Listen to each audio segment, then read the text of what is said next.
Hey, so this is a playthrough of my map for Doom 2 called By Inferno's Light.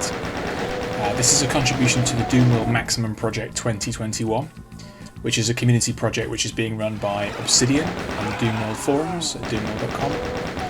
It's quite an open project with very few rules, and it's open to mappers of all kinds of levels of ability. And when the project is done, it should be released in the early part of next year, 2022. But this map is available to download now. It's not final, it may change a little bit between now and then. So this map is not huge, but it is the largest one that I've ever made.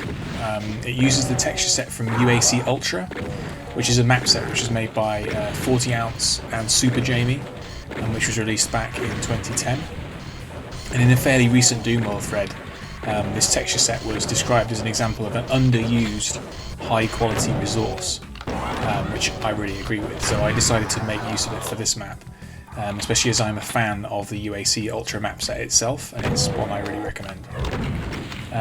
So one of the distinctive aspects of this map, besides the size of it, is that it's quite non-linear. It consists of three main sections which are numbered 1, 2 and 3, which surround a central outdoor hub area. The player teleports to one of the three at the start, and then they can explore them in any order. And in each area there's a switch, and when all three switches are pressed, the blue key and the exit become accessible. So this hopefully creates quite a bit of replayability, especially because each area has a specific weapon in it, which is only found in that particular area. So in this case, I've just explored the area 1, so doing them in chronological order or numerical order in this video. And area 1 has the super shotgun in it. But if the player had done area 3 first, they would actually start off with the rocket launcher. So that really changes the way the map plays quite significantly. So this area here, this is the outdoor kind of hub area, where there's a few fights here.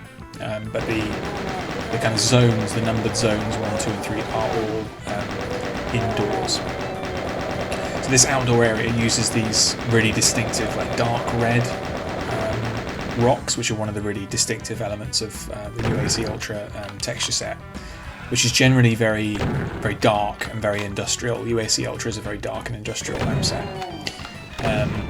And that's really offset by the exteriors, which use these red rocks, and often an orange sky that you can see using this map, and also the kind of bright yellow lava or kind of molten metal, perhaps, depending on the way it's used. So that all makes a nice contrast with a lot of dark brown and black metal and brick that's used a lot.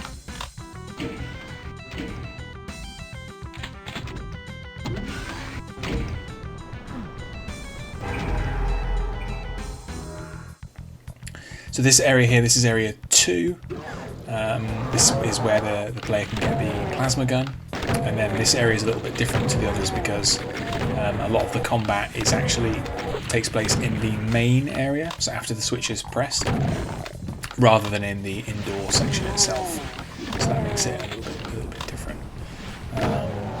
Like a lot of my maps, the gameplay is relatively trap oriented. There aren't necessarily that many enemies just waiting around in full view of the player, but they tend to be revealed when something happens, when the player does something, so that the player doesn't really know quite what's going to happen until they actually press a switch or open a door or whatever it is that they do.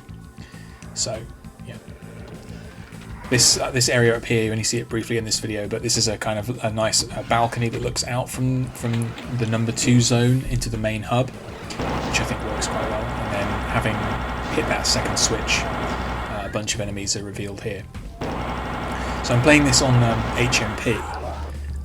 Really, I should probably be playing it on UV, and I started playing on UV, but to my shame, I was finding it actually quite difficult to survive the map on UV, despite the fact that I made it. So in the interest of time and to try to make sure that it doesn't take forever to make this video, I decided it would be sensible to drop into HMP. But on UV there is actually an archfire in this ambush in the exterior area.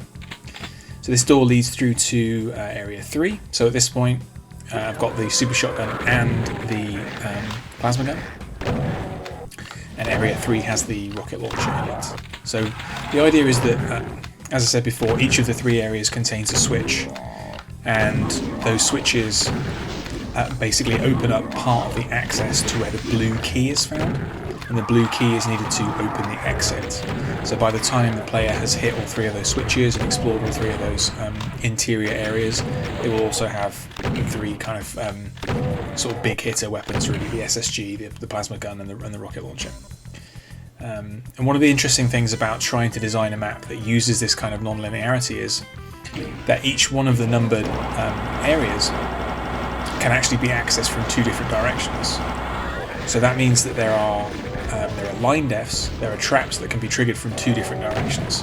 So that's really an extra consideration in terms of trying to balance the map and trying to make it really playable and work well in that sense, is trying to take into account the fact that the player can approach the same place and the same trap from different directions. It's very different to making a linear map where you really know exactly where the player is and also what their facing is. And you also know in a linear map, you don't know how much health and armor the player has or how much ammo they have, but you at least know what weapons they have access to. Whereas in a map that's this non-linear, and you have different sections that can be played in any order, you actually have to balance around the fact that you don't know what weapons the player has. So each of these areas is primarily balanced around the weapon that's found in that particular place. So this one is primarily balanced around the rocket launcher, but the player may have the SSG and or plasma gun. So this is obviously a cavern area which uses the lava quite extensively and the red rocks as well. And what I found is that making sort of naturalistic areas like this that are not man-made or don't consist of man-made environments can be quite tricky in Doom. But what I've realised, especially working with this texture set, is it's quite possible to use quite a broad brush, in the sense that all of the rock areas in this map, they're almost all of them are aligned to the 64 grid. So that it's actually quite coarse. There's not a lot of fine detail here. But because it's just a good, simple texture, you can make these quite big expanses of rock that don't repeat too obviously and still look really good and look really presentable, aligned to the 64 grid. You don't need a lot of really fine detail. There's not a huge number of line ups in this map, considering the fact that it is actually quite large. So at this point, the player, in this case me, has got the blue key and has access to all of the guns, and there's quite a big ambush here. When you actually get the blue key, that's even before you open the blue key door. Even though I'm on HMP, there are a couple of cases towards the end of this map where I very nearly managed to get myself killed. And definitely facing that chain gunner was one example. There's quite a few secrets in the map. I think there's about 5 secrets. I only find a couple of them in this playthrough, I think, but there are others there to be found by people that test the map or play it when it's finalised and comes out with the Maximum project in 2022. Having done all of that, we come into the blue key door, which is really just a small kind of ammo room. There's a megasphere in here as well, which I needed quite badly at this time. There's a secret switch there which reveals access to the BFG, which is visible in the main area but not accessible until that switch is shot at. So it's possible to get the BFG, which is pretty useful here because there's another quite big ambush with a small Caco swarm here. I know most people love them. I'm not the biggest fan of cacodemons, I must admit. I find their tendency to veer backwards after they've been shot, I find really quite annoying. And Caco swarms I find can be quite boring to deal with, so when I do occasionally use them, they're pretty small. It's about 250 monsters, I think, in total in this map. So this is a fairly big ambush. Some Revenants, some Cacos, a bunch of imps. In this kind of second to last fight of the map, having grabbed the blue key and used that switch inside there. I think these lava falls look really good as well, and I think also some of the textures that are designed to interface directly with lava works really well in the UAC Ultra set. So here we've got Cyber Demon to finish off the map with a couple of Barons as well. I very, very nearly die in this fight. bit of a panic moment. So we're coming towards the end of the map now. As I said before, you can find this on Doomworld. I'll put the link in the description. Map is nearly final. Can be downloaded and played now. I'm really interested in getting some feedback from people, especially about the balance and how the balance works across the different spawn points. And the final version coming hopefully early 2022.